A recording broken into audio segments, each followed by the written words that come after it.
श्रीमती अपराजिता सारंगी। 244। माननीय मंत्री जी, उत्तर सदन पर रखा गया है। Honorable Speaker, sir, we are well aware of the fact that the differently abled children in our schools require very special care and protection. Sir, online teaching for these children can only be a stopgap arrangement because they need personal care. Sir, if we go by the established norms, 3% of the children population, the population that goes to schools, out of these 3% of the children's population, in fact, those who are differently abled should be integrated with the school system.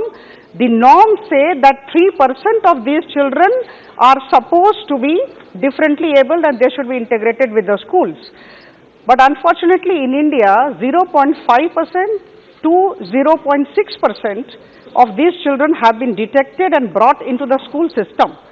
So I would like to request Honorable Minister Education to let us know whether there is a roadmap, there is a strategy, there is a plan of action of Government of India to move from 0.5, 0.6% to 3% of these differently able children and integrate them with the schools. माननीय मंत्री जी।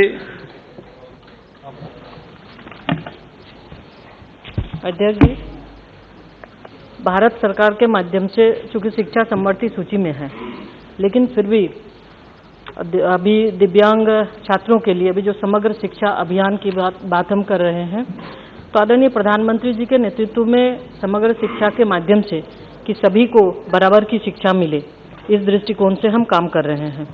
और शिक्षा मंत्रालय के द्वारा लगातार राज्य क्षेत्र और नीतिगत पहलों, दिशा निर्देश, डेस्कटॉप, मोबाइल, टेलीविजन आदि के माध्यम से भी बच्चों की पढ़ाई,